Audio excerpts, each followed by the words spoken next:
ମିଛ କହି ମନ୍ତ୍ରୀପଦ ଗଲା। ଜଙ୍ଗଲରେ ଥରେ ଗରମର ରୁଦ୍ରତାପରେ ଜଙ୍ଗଲ ଶୁଖି ଯାଇଥାଏ ଓ ଖାଦ୍ୟ ଅଭାବ ଦେଖାଯାଏ। ଖାଦ୍ୟର ଅଭାବ ଦେଖି ସମସ୍ତେ ଚିନ୍ତାରେ ପଡ଼ିଥାନ୍ତି। ବହୁତ ଜୀବ ଖାଦ୍ୟ ଖୋଜି ଦିନ ରାତି ଘୁରି ବୁଲୁଥାନ୍ତି।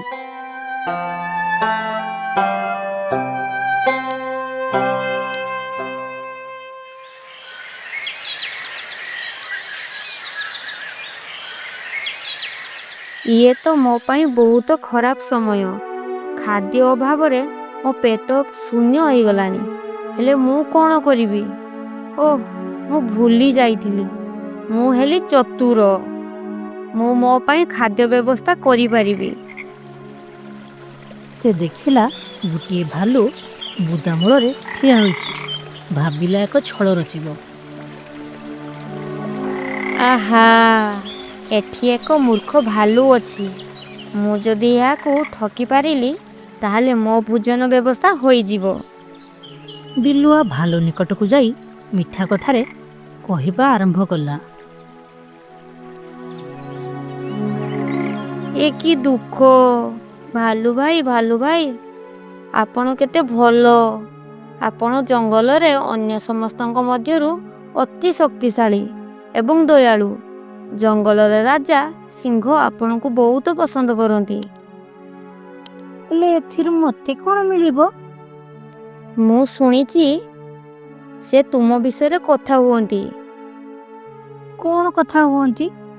କହୁନ ଟିକେ ମୋତେ। ସେ କହୁଥିଲେ ତୁମକୁ ତାଙ୍କର ସେନାପତି କରିବେ। ହେଲେ ପୁଣି କ'ଣ? ତୁମେ ତାଙ୍କୁ କିଛି ଉପହାର ଦେଲେ ସେ ତୁମକୁ ସେନାପତି ପଦବୀ ଦେଇପାରନ୍ତି।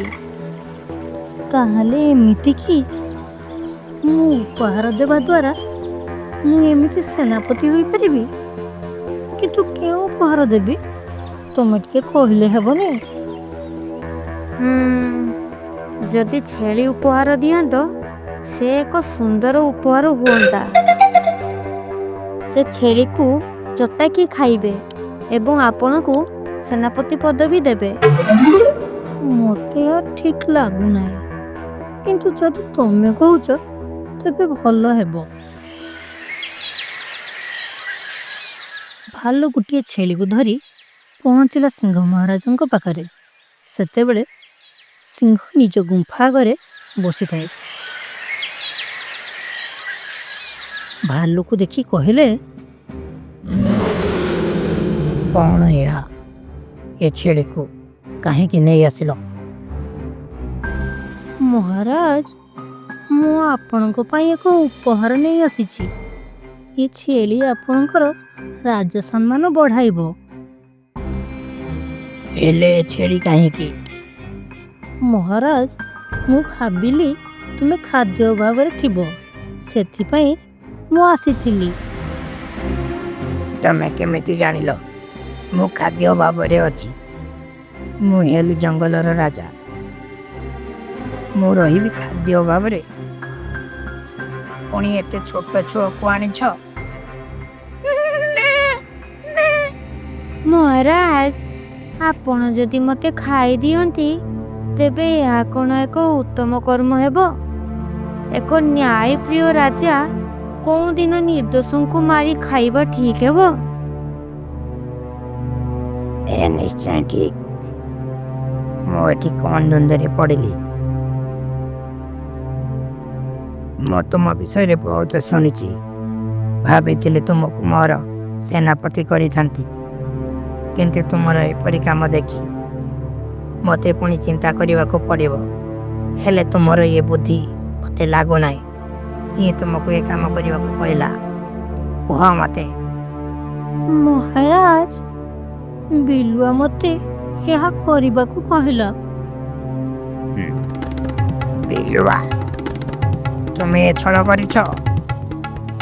ବିଲୁଆ ଭୟରେ କମ୍ପୁଛି। ନାହିଁ ମହାରାଜ, ମୁଁ ହେଲି ଆପଣଙ୍କ ମନ୍ତ୍ରୀ। ମୁଁ କାହିଁ ଏମିତି କରିବି? ବିଲୁଆ ଭାଇ, ତମେ ମହାରାଜଙ୍କ ପାଖରେ କାହିଁ ମିଛ କହୁଛ? ତମେ ମତେ ଆଜି ସକାଳେ କହିନଥିଲ? ମୁଁ କ'ଣ କହିଥିଲି ଏମିତି କାମ କରିବାକୁ? ନାଇଁ ମହାରାଜ, ଭାଲୁ ମିଛ କହୁଛି। ଏହି ସମୟରେ ହାତୀ ଆସି ପହଞ୍ଚିଲା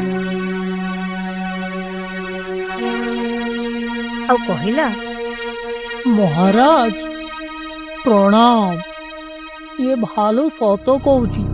ମୁଁ ମୋ ନିଜ ଆଖିରେ ଦେଖିଛି ଓ କାନରେ ଶୁଣିଛି। କ'ଣ ଦେଖିଛ, କ'ଣ ଶୁଣିଛ, ମତେ କୁହ। ମହାରାଜ ତେବେ ଶୁଣନ୍ତୁ, ଏ ବିଲୁଆ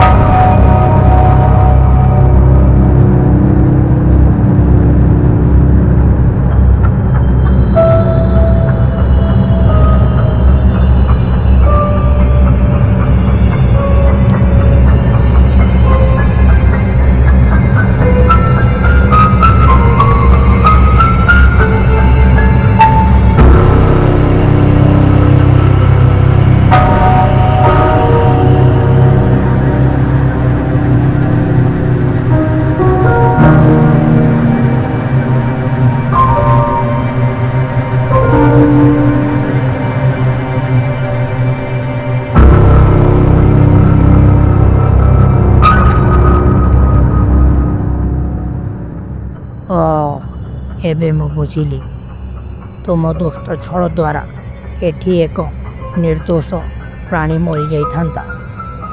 ଏବେ ତୁମକୁ ଦଣ୍ଡ ମିଳିବ। ତୁମକୁ ଏ ଜଙ୍ଗଲରୁ ବହିଷ୍କାର କରାଗଲା। ମହାରାଜ, ହେଲେ ମୋର ଦୋଷ କ'ଣ ରହିଲା? ଦୋଷ କରି ପୁଣି ପଚାରୁଛ ଦୋଷ କ'ଣ? ମହାରାଜ, ଆପଣ କୁହନ୍ତୁ। ଏ ଗରମରେ ଆପଣଙ୍କୁ ସିନା ପ୍ରଜାମାନେ ପ୍ରତିଦିନ ଖାଦ୍ୟ ଦେଉଛନ୍ତି, ହେଲେ ମୋ କଥା ଚିନ୍ତା କଲେ ମୁଁ କେମିତି ବଞ୍ଚିବି? ସେଥିପାଇଁ ଆପଣ ଯେଉଁ କହୁଥିଲେ ଭାଲୁକୁ ସେନାପତି କରିବେ, ମୁଁ ଭାବିଲି ଯଦି ମୋ ଭାଲୁକୁ ମୋ ହାତରେ ରଖିପାରିବି ମୋର ଖାଦ୍ୟ ଅଭାବ ହେବ ନାହିଁ। ମୁଁ ବୁଝିଲି କିଛି ମାତ୍ରାରେ ମୋର ଭୁଲ ରହିଛି, କିନ୍ତୁ ତୁମେ ମୋତେ କହିପାରିଥାନ୍ତ ତୁମର ଏ ଛଳ ପାଇଁ ଆଜି ଗୋଟିଏ ନିରୀହ ପ୍ରାଣୀର ଜୀବନ ଯାଇଥାନ୍ତା। ଏ ଭୁଲ ପାଇଁ ତୁମ ମନ୍ତ୍ରୀ ପଦରୁ ବହିଷ୍କାର କଲେ। ଆଜିଠୁ ହାତୀ ତୁମକୁ ପୁରସ୍କାର ଦିଆଯିବ। ତୁମେ ଏ ଘଟଣା ବିଷୟରେ ଠିକ୍ ସମୟରେ କହିଥିବାରୁ। ଧନ୍ୟବାଦ ମହାରାଜ। ଭାଲୁ ଭାଇ, ଆପଣ ଆମର ସେନାପତି ହେବାକୁ ଯାଉଛନ୍ତି। କେମିତି ଆପଣ ଅନ୍ଧବିଶ୍ୱାସ କରିପାରିଲେ? ହଁ, ମୁଁ ଭୁଲ କରିଛି, ଆଉ କେବେ କାହା କଥାରେ ପଡ଼ିବିନି। ଏହି ଘଟଣା ଦ୍ୱାରା ଆମେ ଜାଣିପାରିଲୁ ଚତୁରତା ଉପଯୋଗ କରିବା ଦରକାର, କିନ୍ତୁ ଅନ୍ୟକୁ ଠକିବା ପାଇଁ ନୁହେଁ।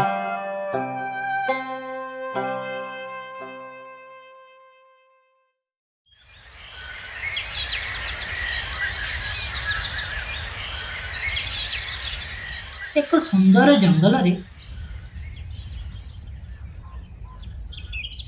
କାଉ ଓ କୋଇଲି ରହୁଥିଲେ। କାଉ ସ୍ୱର କର୍କଶ ଓ ଅପ୍ରିୟ ଥିଲା।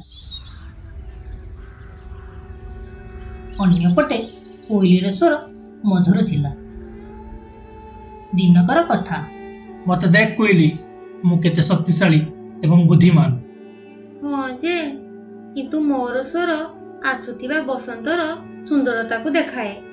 ଅନ୍ୟମାନେ ମୋ ସ୍ୱରକୁ ପସନ୍ଦ କରନ୍ତି, ଏଥିପାଇଁ ମୋତେ ଗର୍ବ ଲାଗେ। ଏହା ଶୁଣି କାଉର ଇର୍ଷା ହେଲା। ମନେ ମନେ ଭାବିବାକୁ ଲାଗିଲା, ମୁଁ ମଧ୍ୟ ଏମିତି ଗାଇପାରିବି। ମୋର ମଧ୍ୟ ଏକ ଉଚ୍ଚ ସ୍ୱର ଅଛି। ଯଦି ମୁଁ ଠିକ୍ ଭାବରେ ଗାଏ, ଅନ୍ୟମାନେ ମୋତେ ବି ମଧ୍ୟ ପସନ୍ଦ କରିବେ। କାଉ ଏକ ଯୋଜନା କଲା, ଯାହା ଦ୍ୱାରା କୋଇଲିକୁ ଅପମାନିତ କରିବା ପାଇଁ। ତା ପରଦିନ କୋଇଲିକୁ ସେ କହିଲା, ଚାଲ କୋଇଲି, ମୁଁ ଆମ ଦୁହିଁଙ୍କ ମଧ୍ୟରେ ଏକ ପ୍ରତିଯୋଗିତା କରିବା। ଏହି ଜଙ୍ଗଲର ମହାରାଜ ବିଚାର କରି କହିବେ କିଏ ଶ୍ରେଷ୍ଠ। ତେବେ ଠିକ୍ ଅଛି। ଯଦି ତୁମେ ଏପରି କହୁଛ, ତେବେ ମୁଁ ଯେତେ ସ୍ୱରରେ ଗାଇପାରିବି ତୁମେ ମଧ୍ୟ ଗାଇ ଶୁଣେଇବ। ଠିକ୍ ଅଛି। ତା ପରଦିନ ସକାଳ ହେଲା। ଦୁହେଁ ଚାଲିଲେ ଜଙ୍ଗଲର ରାଜା ସିଂହ ମହାରାଜ ପାଖକୁ।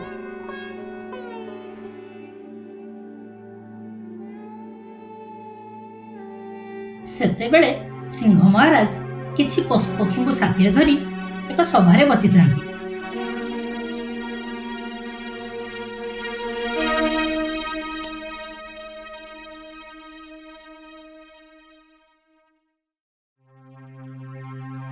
କାଉ ଓ କୋଇଲିକୁ ଦେଖି କହିଲେ, କଣ ହେଲା? ତୁମେ ଦୁହେଁ ଇଆଡେ ଆଜି? କଣ କିଛି କାମ ଥିଲା? ପ୍ରଣାମ ମହାରାଜ। ଆଜ୍ଞା, ଆମେ ଦୁହେଁ ଆସିଥିଲୁ ଆପଣଙ୍କ ପାଖକୁ ଏକ ବିଚାର ନେଇ। କୋଉ ପ୍ରକାର ବିଚାର? ଖୋଲିକି କହ। ପ୍ରଣାମ ମହାରାଜ। ଆଜ୍ଞା, କାଉ ମୋ ସହ ପ୍ରତିଯୋଗିତା କରିବାକୁ ଚାହୁଁଛି। ଆପଣ ବିଚାର କରି କହିବେ କିଏ ଶ୍ରେଷ୍ଠ। କୋଉ ପ୍ରକାରର ପ୍ରତିଯୋଗିତା ମତେ ବୁଝେଇ କୁହ। ମହାରାଜ, ମୋର ସ୍ୱର ଭଲ ନା କୋଇଲିର ସ୍ୱର? ଆପଣ ଶୁଣି କହିବେ କିଏ ଶ୍ରେଷ୍ଠ।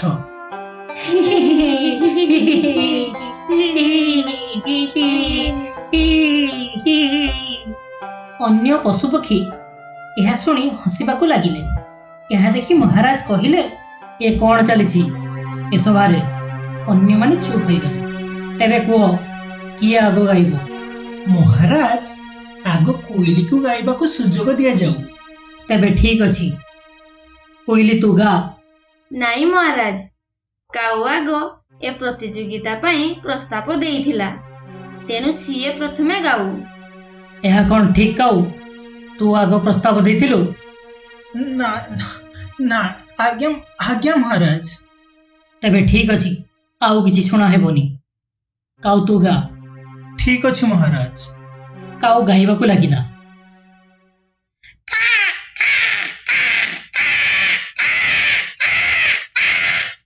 ଏହା ଏତେ କର୍କଶ ଥିଲା ଯେ ସଭାରେ ଥିବା ସବୁ ପଶୁପକ୍ଷୀ ଓ ମହାରାଜ ନିଜକୁ ଅସୁବିଧା ମନେ କଲେ। କାଉ ତୁ ଚୁପ୍ ହ। ଆଜ୍ଞା ଆଜ୍ଞା ଆଜ୍ଞା ମହାରାଜ। ଏବେ କୋଇଲି ତୁ ଗା। ଆଜ୍ଞା ମହାରାଜ।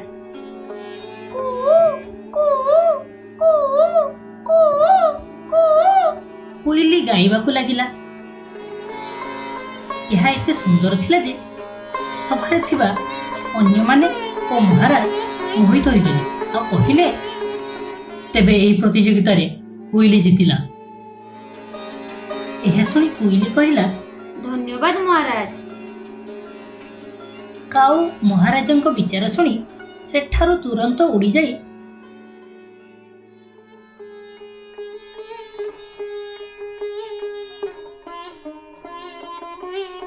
ଏକ ଗଛ ଡାଳରେ ବସି କାନ୍ଦିବାକୁ ଲାଗିଲା।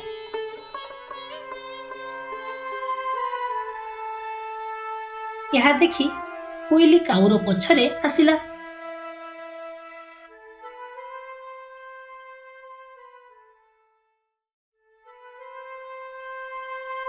ଆଉ କାଉ ପାଖରେ ବସିଲା। ସେତିକି ବେଳେ କାଉ କହିଲା, ସତରେ ତମ ସ୍ୱର ବହୁତ ମିଠା। ଏହା ଶୁଣି କୋଇଲି କହିଲା, ପ୍ରିୟ ବନ୍ଧୁ, ତୁମେ ମନ ଦୁଃଖ କରନି। ପ୍ରତ୍ୟେକ ଜୀବ ନିଜର ଅଲଗା ଅଲଗା ଦକ୍ଷତା ଏବଂ ଉପହାର ନେଇ ଆସେ। ମୋର ଏକ ମିଠା ସ୍ୱର ଅଛି, ହେଲେ ତୁମର ସ୍ୱର ଜଙ୍ଗଲର ଜନ୍ତୁମାନଙ୍କୁ ବିପଦର ସତର୍କ ସଂକେତ ଦେଇପାରେ। ଏହା ମଧ୍ୟ ବହୁତ ମୂଲ୍ୟବାନ। ଏହା ଶୁଣି କାଉ କହିଲା, ତୁମେ ଆଜି ମୋ ଆଖି ଖୋଲିଦେଲ। ତୁମକୁ ମୁଁ ବହୁତ ଈର୍ଷା କରୁଥିଲି, ସେଥିପାଇଁ ଆଜି ଏ ପ୍ରତିଯୋଗିତା କରିଥିଲି। ମୁଁ ମୋ ଭୁଲ ବୁଝିପାରିଲି, ମୋତେ କ୍ଷମା କର। ସେହି ଦିନଠାରୁ କାଉ ନିଜର ସ୍ୱରକୁ ନେଇ ଗର୍ବ କଲା ଏବଂ ଅନ୍ୟକୁ ଅନୁସରଣ କରିବା ବନ୍ଦ କଲା। ନୀତି ଶିକ୍ଷା, ନିଜର ଭୁଲ ଗୁଣ ଜାଣି ଏହାକୁ ସ୍ୱୀକାର କରିବା ଉଚିତ ଓ ଅନ୍ୟକୁ ଅନୁସରଣ କରିବା ଛାଡ଼ି ନିଜର ପ୍ରକୃତ ମୂଲ୍ୟ ବୁଝିଲେ ଜୀବନରେ ଶାନ୍ତି ଆସିଥାଏ। ଘଞ୍ଚ ଜଙ୍ଗଲର ଏକ ନଦୀ ପାଖରେ ଗୋଟିଏ ହାତୀ ଓ ତାର ଛୁଆ ରହୁଥିଲେ।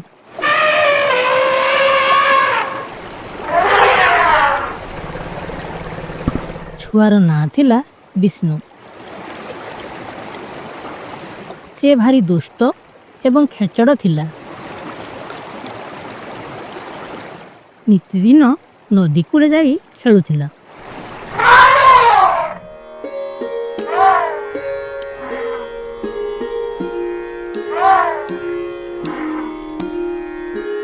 ଦିନକର କଥା, ବିଷ୍ଣୁ ନଦୀ ପାଖରେ ଖେଳୁଥିବା ବେଳେ ଏକ କୁମ୍ଭୀର ତାକୁ ଦେଖିଲା।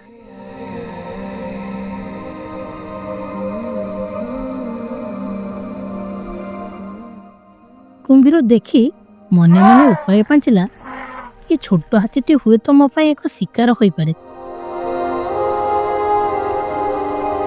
ସେ ମିଠା ଭାଷାରେ ବିଷ୍ଣୁକୁ ଦେଖି କହିଲା, ଆରେ ହାତୀ ଛୁଆ, ତୁ ବହୁତ ସୁନ୍ଦର ଦେଖାଯାଉଛୁ। ତୁ ମୋ ସହିତ ଖେଳିବୁ? ଆମେ ପାଣିରେ ପାଣି ଖେଳ ଖେଳିବା। ମୁଁ ଛୋଟ ହାତୀ ନୁହଁ, ମୋ ନାଁ ବିଷ୍ଣୁ, ମତେ ବିଷ୍ଣୁ ବୋଲି ଡାକ। ହଉ ହେଲା ବିଷ୍ଣୁ, ତୁ ଆ ପାଣିରେ ପାଣି ଖେଳ ଖେଳିବା। ହଁ, ଭାରି ମଜା ଲାଗିବ, କିନ୍ତୁ ମୋ ମା ରାଗିବ। ମୁଁ ମୋ ମାକୁ ପଚାରି ଆସେ। ନାଇଁ ନାଇଁ, ପଚାରିବୁ କ'ଣ? ଆସ, ଆମେ ସାଙ୍ଗ ହୋଇ ଖେଳିବା। ବିଷ୍ଣୁ କୁମ୍ଭୀର ନିକଟକୁ ଯାଉଥିବା ବେଳେ ବିଷ୍ଣୁର ମା ଦୂରରୁ ଦେଖିପାରି ଦ୍ରୁତ ଗତିରେ ଆସି କହିଲା, ନା ବିଷ୍ଣୁ, ସେଟାକୁ ଯାଆନା। ଏମିତି କେହି ଅଜଣା ପ୍ରାଣୀକୁ ଭରସା କରିବା ଉଚିତ ନୁହଁ। କିନ୍ତୁ ମା, ମୁଁ ପାଣିରେ ଖେଳନ୍ତି, ମତେ ଭାରି ମଜା ଲାଗିବ। ଏମିତି କେଉଁ ଅଜଣା ପ୍ରାଣୀ ଉପରେ ଭରସା କରିବା ପୂର୍ବରୁ ବୁଝିବା ଦରକାର ସେ କିପରି। ଚାଲ ଚାଲ, ଆମେ ଏଠୁ ଚାଲିଯିବା। ନାଇଁ, ମୁଁ ଖେଳନ୍ତି। ତତେ ଚାଲ କହିଲି ନା, ଚାଲ।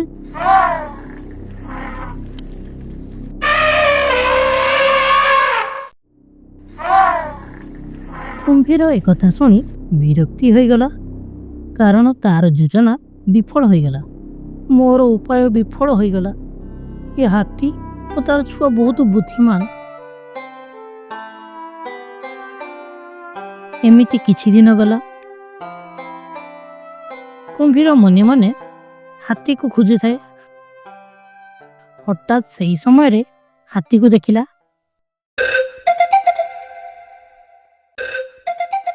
କୁମ୍ଭୀର ଭାବିଲା, ଆଉ ହାତୀ ଛୁଆକୁ ନୁହଁ, ତାର ମାଆକୁ ଶିକାର କରିବି। ଏ ହାତୀଟି ବହୁତ ଶକ୍ତିଶାଳୀ। ଯଦି ମୁଁ ଏ ହାତୀକୁ ନଦୀ ମଧ୍ୟକୁ ଆଣିପାରିବି, ତେବେ ଇଏ ମୋର ସବୁଠାରୁ ବଡ଼ ଶିକାର ହେବ। କୁମ୍ଭୀର ଏକ ଚତୁର ଯୋଜନା କଲା। ସେ ହାତୀ ନିକଟକୁ ଗଲା।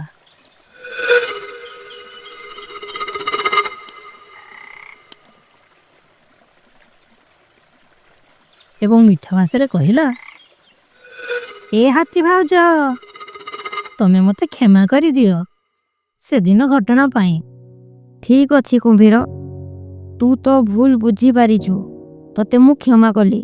ହାତୀ ଭାଉଜ, ତୁମେ ମୋ ସହିତ ମିତ୍ରତା କରିବ? ମିତ୍ରତା? ହେଲେ କାହିଁକି? ଏମିତି ଏକ ବଡ଼ ହାତୀ ଏବଂ ଏକ ଶକ୍ତିଶାଳୀ କୁମ୍ଭୀର ଏକାଠି ହେଲେ ଜଙ୍ଗଲରେ ଆମେ ରାଜ କରିପାରିବା। ହଁ ଯେ, କିନ୍ତୁ ମୁଁ ତୋର ଯୋଜନା କ'ଣ ଜାଣିବାକୁ ଚାହେଁ। କୁମ୍ଭୀର ମନେ ମନେ ହସିଲା ଓ କହିଲା, ମୁଁ ନଦୀର ଆରପାଖେ ଯୋଜନା ବନେଇ ରଖିଛି। ତୁମେ ମୋ ସହିତ ଚାଲ, ମୁଁ ତୁମକୁ ଦେଖେଇ ଦେବି।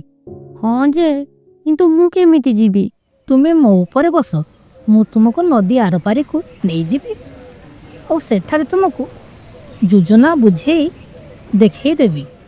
ହାତୀ ekଥା ଶୁଣି ଅନୁମାନ କଲା ଯେ ଏହା ହେଉଛି କୁମ୍ଭୀରର ଏକ ଚକ୍ରାନ୍ତ। ହାତୀ ମନେ ମନେ ଭାବିଲା ଆଉ କୁମ୍ଭୀରକୁ ପାନେ ଦେବା ପାଇଁ ସେ ଉପାୟ ପାଞ୍ଚିଲା।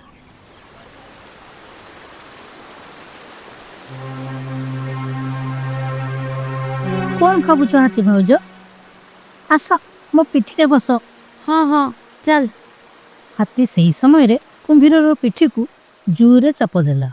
ଅଚାନକ କୁମ୍ଭୀର ଯନ୍ତ୍ରଣା ଭୋଗ କରି କହିଲା, ମୋ ପିଠି ଭାଙ୍ଗିଗଲା, ମୋ ପିଠି ଭାଙ୍ଗିଗଲା।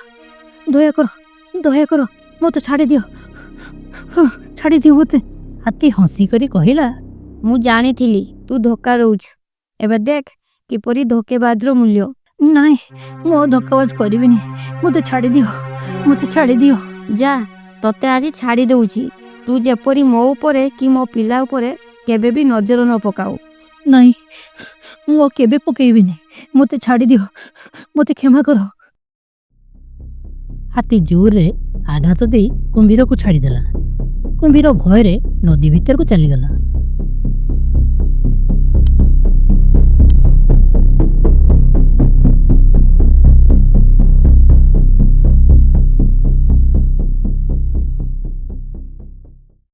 ଏଥିରୁ ଆମେ କ'ଣ ଶିଖିଲେ? ଆମେ ଶିଖିଲେ ଯେ ଆମେ ଯଦି ଜ୍ଞାନ ଏବଂ ବୁଦ୍ଧିମତା ସହିତ ଆଗକୁ ଯିବା, ତେବେ ଯେତେ ବଡ଼ ସମସ୍ୟା ଆସିଲେ ମଧ୍ୟ ଆମେ ତାକୁ ସମାଧାନ କରିପାରିବା।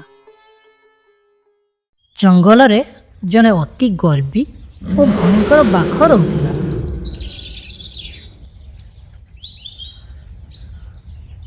ସିଏ ନିଜକୁ ଜଙ୍ଗଲର ରାଜା ମନେ କରୁଥିଲା।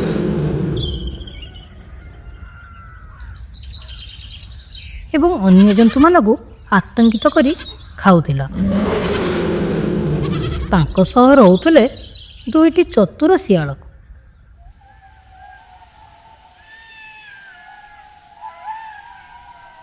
ସେ ଦୁହେଁ ବହୁତ ଛଳନାକାରୀ ଥିଲେ। ଏମାନେ ଅନ୍ୟମାନଙ୍କୁ ଠକି ନିଜ ସ୍ୱାର୍ଥ ପୂରଣ କରୁଥିଲେ।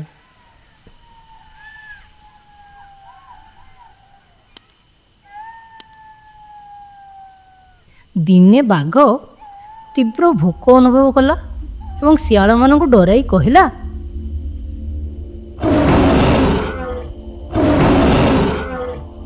ମୋତେ ଏତେ ଭୋକ ଯେ ଗଛ ଓ ଚାରା ପର୍ଯ୍ୟନ୍ତ ଖାଇଦେବି। ଦେଖ, ଏବେ ମୋ ପାଇଁ ରକ୍ତ ଛିଞ୍ଚା ମାଂସ ଆଣ, ତା ନହେଲେ ମୁଁ ତୁମମାନଙ୍କୁ ଖାଇଦେବି।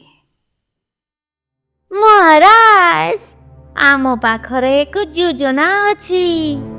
ଜଙ୍ଗଲରେ ଏକ ମାସୁମ ଓ ହୃଦୟବାନ ହରିଣ ଅଛି।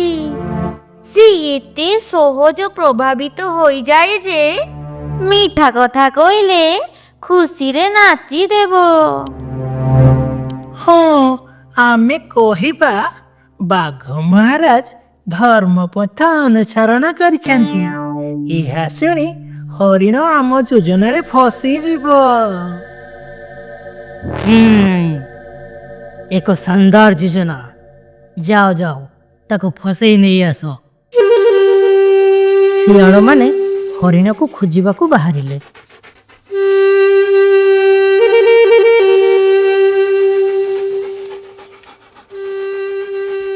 ବିଲୁଆ ଦୁହେଁ ଦେଖିଲେ ହରିଣ ପଲ ଚରୁଛନ୍ତି।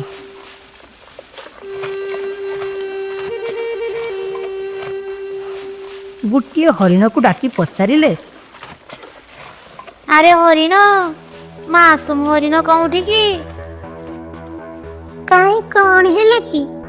ମାସୁମ ହରିଣକୁ କାଇଁ ଖୋଜୁଛ? କଣ କାମ ଥିଲା ତା ପାଖରେ?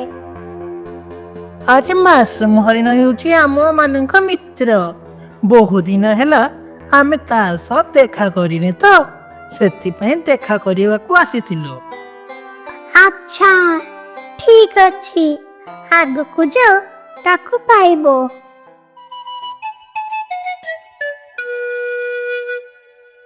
দেখ দেখ দেখ দেখ, ସେ ହରିଣ ସେଇଠି। ହଁ, ଚାଲ ତା ପାଖକୁ। ଯଦି ହରିଣକୁ ନ ଫସେଇ ପାରେ, ତାହେଲେ ବାଘ ମହାରାଜ ଆମକୁ ଖାଇଦେବେ। ହଁ ହଁ, ଠିକ କହିଲୁ। ହଁ, ଚାଲ ଚାଲ ତା ପାଖକୁ ଯିବା। ଚାଲ ଚାଲ ଚାଲ।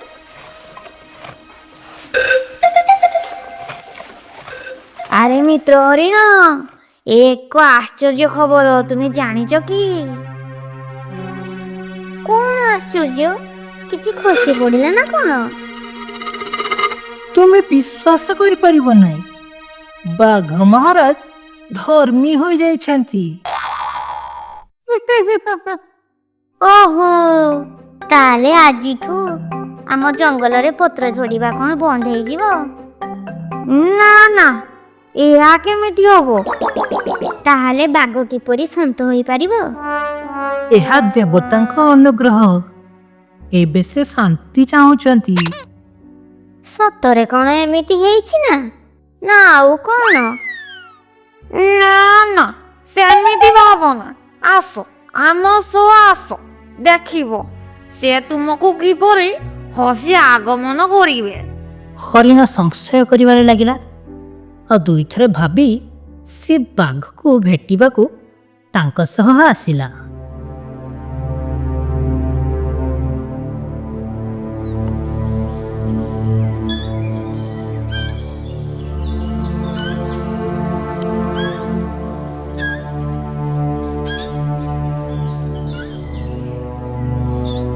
ଆହା ମୋ ମିତ୍ର ହରିଣ, ଆସ ଆସ, ଏବେ ମୁଁ ଏକ ଆଦର୍ଶ ଜନ୍ତୁ।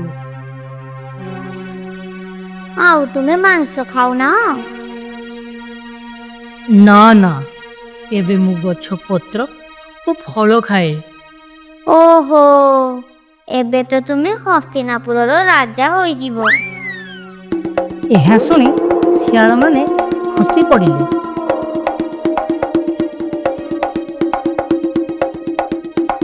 ଅଚାନକ ଏହି ସମୟରେ ବାଘ ଲମ୍ଫ ମାରି ହରିଣକୁ ଧରିଦେଲା।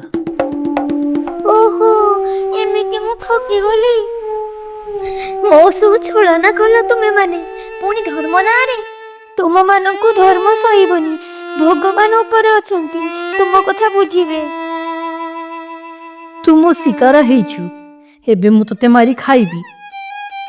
କୋଉ ଭଗବାନ ଆସିବନି।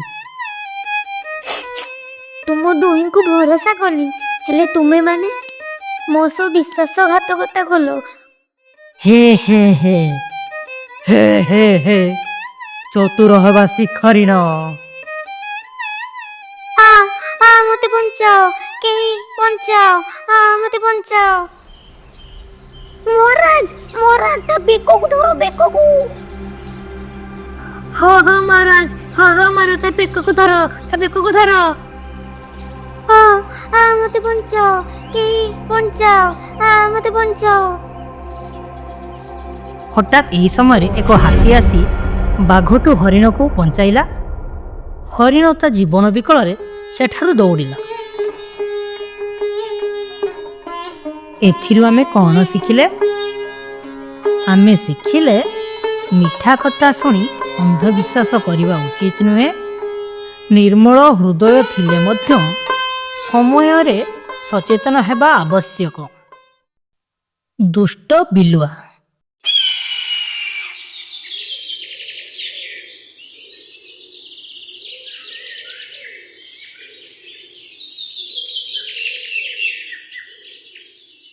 ଛୋଟୁ ଓ ତାର ମା ଆନନ୍ଦରେ ହସୁଥିଲେ ଓ କଥା ହେଉଥିଲେ। ହଠାତ୍ ଛୋଟୁ କହିଲା, ମା, ମୁଁ ଗାଁ ଶେଷ ମୁଣ୍ଡା ନଈ କୂଳକୁ ଯିବି ଓ ବୁଲିବି। ତୁମେ କହୁଥିଲ ନା ସେଠାରେ ବହୁତ ଆଶ୍ଚର୍ଯ୍ୟଜନକ ଜନ୍ତୁ ଅଛନ୍ତି। ପୁଅ, ସେ ନଈ କୂଳ ବହୁତ ଖତରନାକ। ତୁ ଏକା ଯିବୁ କେମିତି? ତତେ ଭୟ ଲାଗିବନି? ମା, ମୁଁ ଛୋଟ ସତ, କିନ୍ତୁ ମୋର ବୁଦ୍ଧି ଅଛି, ଧୈର୍ଯ୍ୟ ଅଛି, ଆତ୍ମବିଶ୍ୱାସ ଅଛି। ମୁଁ ଚାଲି ଯାଇପାରିବି। ତୁ ଯାଇପାରିବୁ ଯେ, କିନ୍ତୁ ପୁଣି କ'ଣ ମା? ମୁଁ ଯାଇପାରିବି। ତୋ ପୁଅ ଉପରେ ଏତିକି ତ ଭରସା ରଖ। ହଁ, ଭରସା ଅଛି ତୋ ଉପରେ। ତୁ ଯା, ବେଶୀ ଡେରି କରିବୁନି, ଜଲ୍ଦି ପଳେଇ ଆସିବୁ। ହଁ ମା, ମୁଁ ଜଲ୍ଦି ପଳେଇ ଆସିବି। ଛୋଟୁ ଚାଲିଲା ଗାଁ ଶେଷ ମୁଣ୍ଡ ନଈ କୂଳକୁ।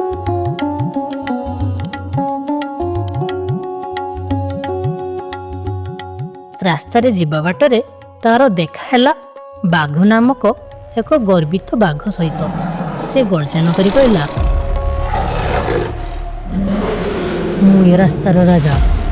ଏ ରାସ୍ତାରେ ଯିବାକୁ ହେଲେ ମୋ ପରୀକ୍ଷାରେ ଉତ୍ତୀର୍ଣ୍ଣ ହେବାକୁ ହେବ, ନାଇଁ ତ ମୁଁ ତୋତେ ମାରି ଖାଇଦେବି। କେଉଁ ପ୍ରକାରର ପରୀକ୍ଷା ଆଜ୍ଞା? ତତେ ମୋ ଉପରେ ଡେଇଁବାକୁ ପଡ଼ିବ, ଯେମିତି ତ ଗୁଡ଼ ମୋ ଦେହରେ ନ ବାଜେ। ମୋ ବୁଦ୍ଧି ଓ ଧୈର୍ଯ୍ୟ ସହିତ ମୁଁ ପାରିବି। ହଁ ଆଜ୍ଞା। ତୁ ଯଦି ଜିତିବୁ ତତେ ଯିବାକୁ ତ ଦେବି ଏ ରାସ୍ତାରେ, ତାପରେ ଏ ବାଘ ତୋର ଭାଇ ହେବ ଆଜିଠୁ। ଠିକ୍ ଅଛି, ତାହେଲେ ତମେ ଠିଆ ହୁଅ, ମୁଁ ଡେଉଁଛି। ବାଘ ଯାଇ ଠିଆ ହେଲା। ଛୋଟୁ ଡେଇଁବା ଆରମ୍ଭ କଲା। ଛୋଟୁ ଡେଇଁ ପଡ଼ିଲା। ବାଘ ଆଶ୍ଚର୍ଯ୍ୟ ଓ ସମ୍ମାନରେ ଶାନ୍ତ ହୋଇଗଲା। ଆଜିଠୁ ତୁ ମୋର ସାନ ଭାଇ ହେଲୁ। ହଁ ବାଘ ଭାଇ, ତୁମେ ବି ମୋର ଆଜିଠୁ ବଡ଼ ଭାଇ ହେଲ। ହଉ, ତୁ ଯା। ବିପଦ ଆପଦରେ ମନେ ପକେଇବୁ ଏ ଭାଇକୁ। ହଁ ବାଘ ଭାଇ, ନିଶ୍ଚୟ। ଛୋଟୁ ଚାଲିଲା ଆଗକୁ। କିଛି ବାଟ ଗଲା ପରେ ସେ ଦେଖିଲା ବରଗଛ ମୂଳେ ପଥର ଉପରେ କାଳିଆ ନାମକ ଜଣେ ପୁଣ୍ୟବାନ କଳା କାଉ ବସିଛି। ବେକରେ ତାର ମାଳି ଓ ମୁଣ୍ଡରେ ଚିତା। ଆରେ ଛୋଟ ପୁଅ, ତୁ ଏଯାଏ କେମିତି ଆସିଲୁ? ମୋ ନାଁ ଛୁଟୁ, ମତେ ଛୁଟୁ ବୋଲି ଡାକ। ହଉ, ତୋ ନାଁ ତାହେଲେ ଛୋଟୁ। ହଉ ଛୋଟୁ, ତୁ ଏଯାଏ ଏକା କେମିତି ଆସିଲୁ? ମୁଁ ମୋ ବୁଦ୍ଧି ଓ ଧୈର୍ଯ୍ୟ ବଳରେ ଆସିଛି।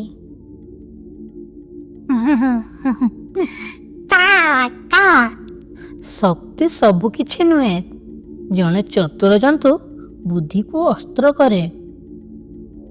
ସେଥିପାଇଁ ମୁଁ ହେଲି ଛୁଟୁ। ଦେଖିବାକୁ ହେଲେ ଛୋଟ, କିନ୍ତୁ ବୁଦ୍ଧିରେ ମୁଁ ଦ୍ରୁତ। ହଉ ହଉ ହେଲା। ନଈକୂଳ ବହୁତ ବିପଦପୂର୍ଣ୍ଣ ଜାଗା। ଅସୁବିଧା ହେଲେ ଡାକ ଦେବୁ। ହଁ କାଳିଆ ଦାଦୁ, ତେବେ ମୁଁ ଆସିଲି। ହଉ, ଆସେ। ଛୋଟୁ ଚାଲିଲା ନଈକୂଳକୁ। କିଛି ବାଟ ଗଲା ପରେ ସେ ଯାଇ ପହଞ୍ଚିଲା ନଈକୂଳେ।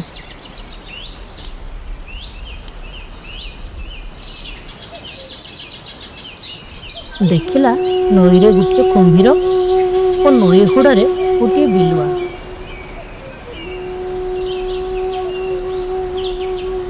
ଆରେ ଛୋଟ ପୁଅ, ଏଠାକୁ ଆସ।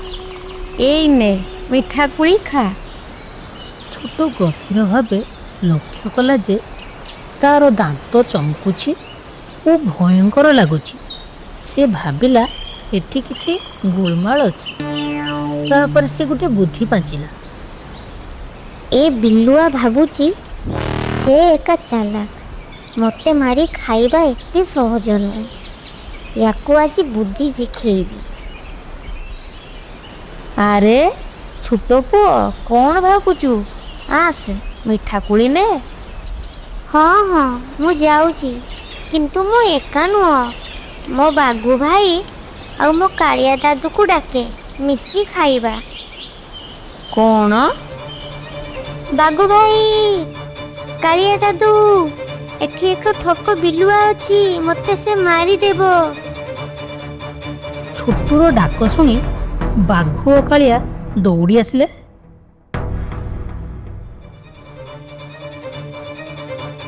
ବାଘ ଓ କାଳିଆକୁ ଦେଖି ବିଲୁଆ ଭୟରେ ପଳାଇଗଲା। ଛୋଟ ଗର୍ବ ଓ ସୁରକ୍ଷା ସହିତ ଘରକୁ ଫେରିଲା। ସମସ୍ତେ ତାର ଧୈର୍ଯ୍ୟ ଓ ବୁଦ୍ଧି ଓ ଆତ୍ମବିଶ୍ୱାସକୁ ଶ୍ରେୟ ଦେଲେ। ଛୋଟୁର ମା ଆନନ୍ଦରେ କହିଲା, ମୋ ଛୋଟୁର ଏତେ ବଡ଼ ବୁଦ୍ଧି ଓ ଚତୁର ମଧ୍ୟ। ତା ମାର ନାଁ ରଖିଲା ଆଜି। ଏଥିରୁ ଆମେ କ'ଣ ଶିଖିଲେ? ଛୋଟ ହେବା ମାନେ ଦୁର୍ବଳ ନୁହେଁ। ବୁଦ୍ଧି, ଧୈର୍ଯ୍ୟ ଓ ସଚେତନ ସହିତ ଜୀବନର ପ୍ରତିଟି ପଥ ଅତିକ୍ରମ କରିପାରିବା। ହାଏ ସାଙ୍ଗମାନେ, ଯଦି ତୁମମାନଙ୍କୁ ଆମ ଭିଡ଼ିଓ ଭଲ ଲାଗୁଥାଏ ତେବେ like, comment, share and subscribe କରନ୍ତୁ। ଏମିତି ଆହୁରି ଅନେକ ଶିକ୍ଷଣୀୟ ନୂତନ ଗପ ଦେଖିବା ପାଇଁ।